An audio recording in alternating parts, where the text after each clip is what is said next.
آج کے دور میں حضرت ہم آہنگی کیسے ممکن ہے تمام مسالک میں؟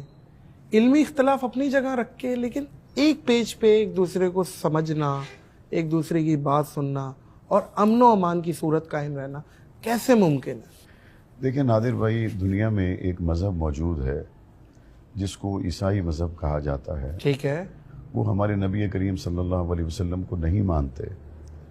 مسلمان اور عیسائی دنیا میں رہ رہے، یہودی نہ ہمارے نبی صلی اللہ علیہ وسلم کو مانتے اور نہ عیسائی، نہ وہ حضرت عیسیٰ علیہ السلام کو مانتے۔ بے شک نہیں مانتے وہ بھی دنیا میں ایک مذہب ہے اور وہ رہ رہے، لیکن دنیا میں کسی عیسائی نے آج تک یہ نہیں کہا کہ میں حضرت عیسیٰ علیہ السلام کی تعلیمات پر عمل کرتا ہوں، اس سے زیادہ ثواب مجھے اس بات سے ملتا ہے کہ میں مسلمانوں کے نبی کو برا کہتا ہوں۔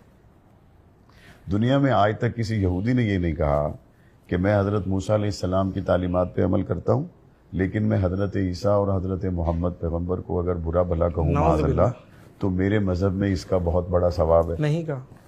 مسلمان حضرت موسیٰ کو بھی مانتے ہیں، حضرت عیسیٰ کو بھی مانتے ہیں، اور آخری نبی محمد کریم صلی اللہ علیہ وسلم پر ایمان رکھتے ہیں۔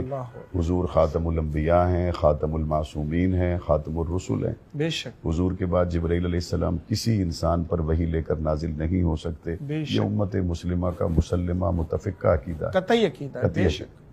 اب میں آپ سے جو بات عرض کرنا چاہ رہا ہوں وہ یہ ہے، دنیا میں ماننا بھی مذہب ہے، جیسے ہم نے حضرت عیسیٰ کو بھی مانا، حضرت موسیٰ کو بھی مانا، اور دنیا میں نہ ماننا بھی مذہب ہے، جیسے یہودیوں نے حضرت عیسیٰ کو بھی نہیں مانا اور ہمارے نبی کو بھی نہیں مانا۔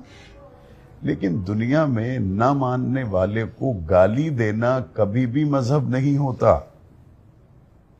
حضرت ابو بکر صدیق رضی اللہ تعالیٰ عنہ کو اگر کوئی نہ مانتا ہے تو نہ مانے، حضرت عمر فاروق کو کوئی نہیں مانتا نہ مانے، حضرت عثمان کو کوئی نہیں مانتا نہ مانے، لیکن ان پہ گالی دینا اور گالی دینے والے کو کہنا یہ بہت بڑا اجر ہے، یہ بہت پسندیدہ ہے، بھلا اس نظریے کے ساتھ دنیا میں کسی جگہ امن قائم ہو سکتا ہے؟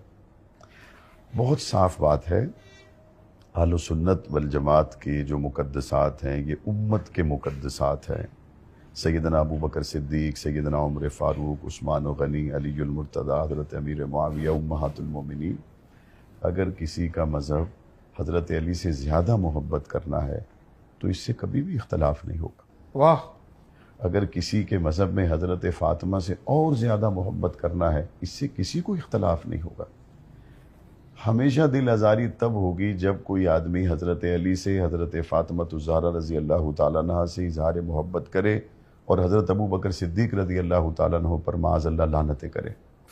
اللہ اکبر۔ اہل سنت کی طرف سے تو کبھی اختلافی بات ہو ہی نہیں سکتی، کیونکہ حضرت علی رضی اللہ تعالیٰ عنہ ہمارے ایمان کا حصہ ہیں۔ ایمان کا حصہ، کیا بات! حضرت اماں فاطمہ الزہرا ہمارے ایمان کا کیا حصہ۔ بات ہے، کیا بات ہے! اور اماں فاطمہ الزہرا کی اماں خدیجہ اور اماں عائشہ ہمارے ایمان کا حصہ۔ بے شک امہات المومنین، امت کی ماں، بے شک کی ماں۔ ایسے ہی، بے شک ایسے ہی۔ حضرت کیا خوبصورت بات ہے بھائی، واہ! بہت مزہ آ رہا ہے۔